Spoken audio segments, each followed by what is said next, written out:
Di tengah polemik KPK dengan Polri, pelantikan Kapolri terpilih Komisaris Jenderal Budi Gunawan terancam batal. Kemungkinan tersebut diungkapkan tim 9 yang dibentuk Presiden Joko Widodo untuk membantu mengatasi polemik dua instansi penegak hukum tersebut. Selain tim 9, Komisi Kepolisian Nasional atau Kompolnas juga memberi sinyal ke arah itu.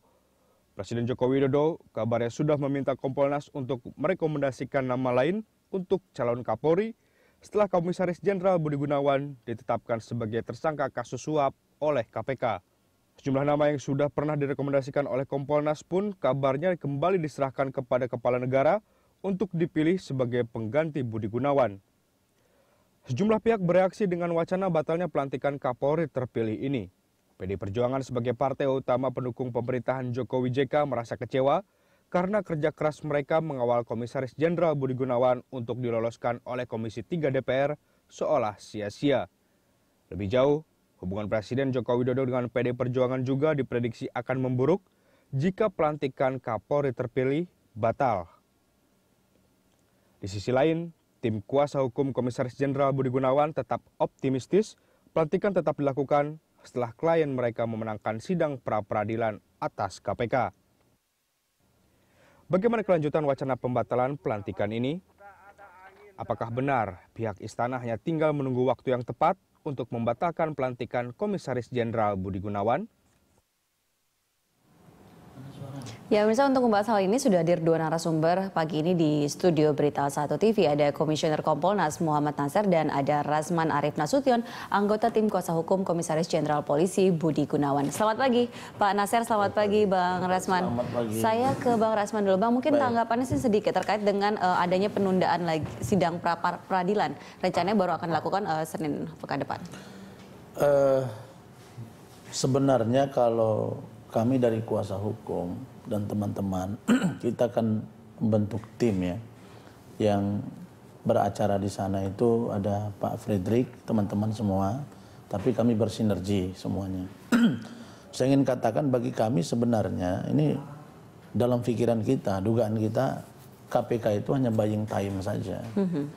Mereka sengaja mengulur supaya semakin banyak polemik yang muncul, kemudian posisi Pak BG semakin tersudut, lalu kemudian sang presiden kita Pak Jokowi ini semakin galau, dan bola ini semakin liar. Dan akhirnya Pak Jokowi akan semakin banyak meminta pendapat.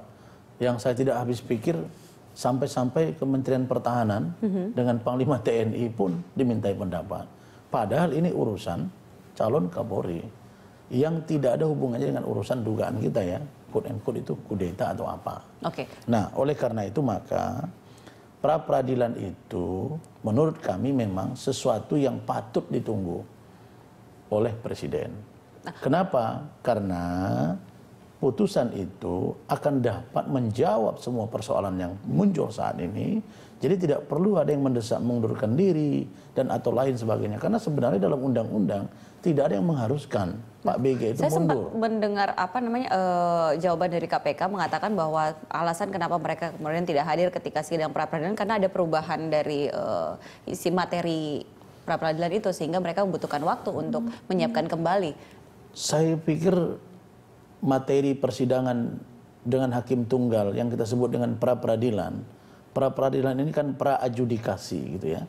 Sebelum dilakukan proses persidangan yang sesungguhnya, itu perlu dilakukan sebuah pra-peradilan sebelum untuk menguji apakah proses yang dilakukan dalam proses penyelidikan menjadi penyidikan itu sesuai KUHAP atau tidak. Kan gitu ya. Nah, Bang Rasman, ini mungkin tidak terkait dengan pra-peradilan, tetapi kan juga kita tahu antara Pak Budi Gunawan dengan KPK juga ketika saling dipanggil, Pak Budi Gunawan juga tidak datang ketika dipanggil KPK.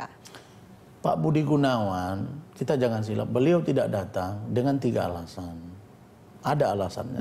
Saya yang jelaskan. No.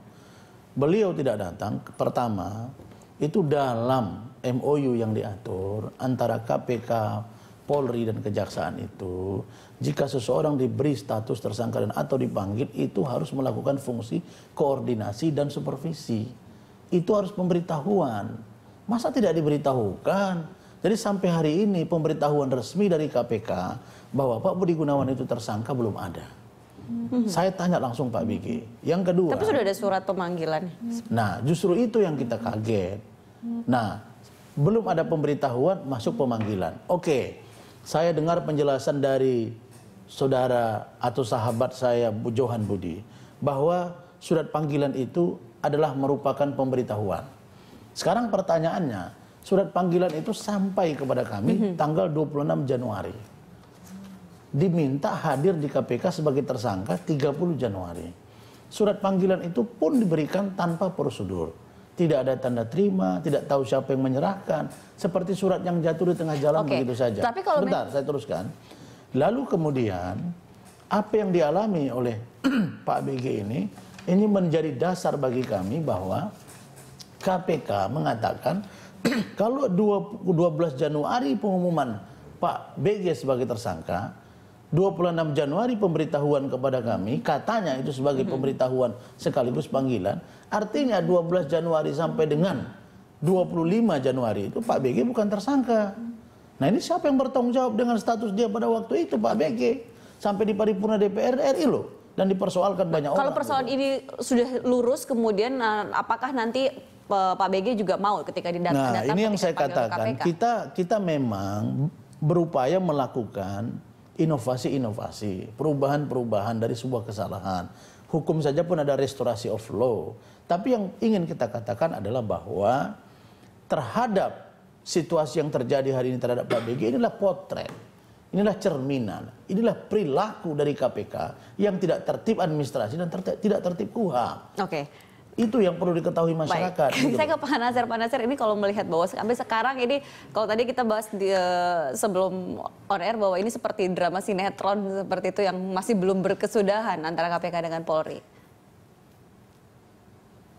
Iya, sebetulnya kalau Kompolnas itu sangat jelas mandatnya itu hanya untuk mengurus dan mengawasi dan mendorong profesionalisme dan kemandirian Polri. Jadi kalau ditanyakan hal-hal seperti itu tentu saya perlu membatasi diri. Tetapi sebetulnya karena Pak Budi Gunawan adalah perwira tinggi aktif, maka Kompolnas memang sangat hati-hati melihat masalah ini. Memang ada masalah-masalah hukum dan kelihatannya ada masalah-masalah non-hukum. Ya semua publik sudah tahu, sudah ramai bahwa ada masalah-masalah non-hukum yang muncul di permukaan. Seperti misalnya ada personal problem antara AS itu orang KPK dengan Pak Budi Gunawan. Karena terungkap bahwa yang mengalihkan kesempatan untuk menjadi wapres itu adalah Pak Budi Gunawan. Itu persoalan non hukum. Kemudian persoalan hukumnya sendiri itu kan modal untuk penetapan menjadi tersangka itu dianggap masih sangat sumir. Itu hanya modal clip chart yang diperoleh dari PPATK yang diupayakan digosok-gosok, didorong itu dapat dari PPATK dan kemudian itu yang menjadi semacam petunjuk ke arah dan apakah itu yang sudah disebut dengan 2 atau lebih alat bukti yang ada. Ini yang kemudian kita juga menanyakan kepada kawan-kawan di kepolisian, kita ajak bicara ini Anda protes Pak Budi Gunawan jadikan ya karena menurut kita, menurut analisa hukum seperti ini. Itu antara lain yang saya sampaikan tadi. Tapi kita, Kompolnas itu tahu diri, kita tidak akan masuk ke wilayah-wilayah yang sebetulnya di luar daripada kapasitas dan amanah yang kita pegang. Jadi, tapi ini salah satu wilayah ya Kompolnas adalah mengenai calon yang ditetapkan oleh Kompolnas, kemudian berstatus tersangka, kemudian yang harusnya ditetapkan menjadi Kapolri, hingga saat ini belum ditetapkan menjadi Kapolri karena masih harus menunggu proses pengadilan. Terima kasih. Kalau itu bisa saya jawab. Jadi begini, satu-satunya lembaga di Republik ini yang mendapatkan tugas konstitusi, artinya konstitusi kita bicara ada undang-undangnya, memberikan pertimbangan kepada Presiden tentang pemberhentian dan pengangkatan Kapolri itu adalah Kompolnas, bukan Mabes Polri. Itu poin pertama. Poin kedua adalah kita itu menginventarisir nama-nama para pati senior ini bukan mendadak, itu 1 tahun dilakukan. Di tengah kondisi yang ada saat ini, di tengah kasus yang dihadapi oleh Komjen Pol Budi Gunawan, apakah ada rekomendasi kemudian yang diberikan oleh Kompolnas untuk mengganti saja? Oh, rekomendasi pengganti, maksudnya ini rekomendasi. Saya pikir tadi menanyakan kenapa nama Budi Gunawan disodorkan. Saya kira itu sudah perdebatan yang sudah. Iya, tapi saya juga tetap harus mengatakan bahwa itu karena informasi yang ada pada kita itu hanya sampai di situ. Tidak ada informasi lain. KPK tidak pernah memberi informasi. Tanggal 9 itu saya ada di KPK datang untuk bicara soal lain. Tidak mendapatkan informasi dari KPK bahwa calon yang kita gadang atau calon yang kita usung 5 orang, 4 orang ke presiden itu ada masalah. Oke, nah ketika sekarang calon yang digadang, diusung, termasuk juga oleh Kompolnas ini bermasalah, apakah kemudian karena kan presiden juga sudah mendengarkan berbagai pertimbangan dari pihak-pihak lain, Kompolnas juga, apakah sekarang juga memberikan rekomendasi lain atau seperti apa, Pak? Nah, jadi begini, pada prinsipnya Kompolnas itu memiliki banyak catatan untuk banyak perwira tinggi Polri. Jadi ketika bertemu dengan Presiden pada hari Kamis tanggal 29 Januari lalu, memang ada diskusi dengan Bapak Presiden. Diskusi itu membahas tentang orang per orang, satu persatu.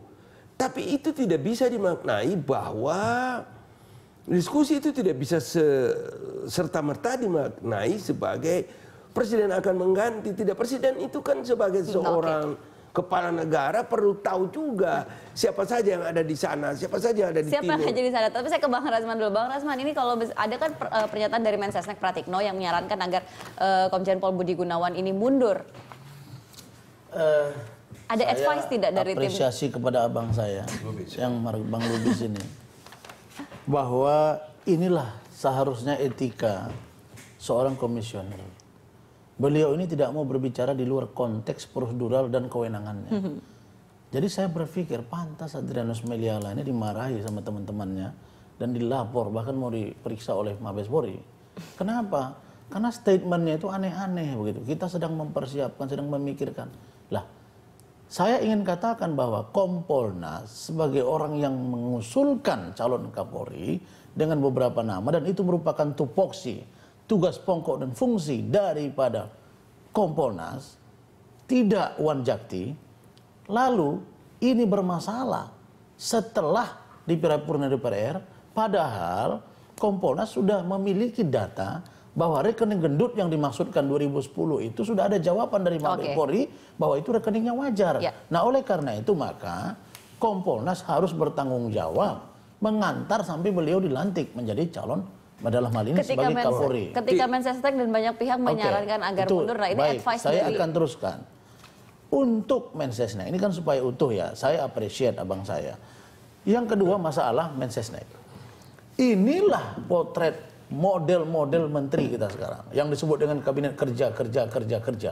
Terakhir dia berlari-lari. Kenapa? Yang tidak patut dia omongkan. Ini beban bagi presiden. Mensesnek itu harus berpikir bahwa dia bicara untuk dan atas nama negara, dan kalau dia bicara itu artinya itu bisa ditangkap sebagai bicara presiden. Nah sekarang kita tanya, ada nggak bicara presiden? Tidak ada. Dia menyarankan, dia bukan pada posisi menyarankan.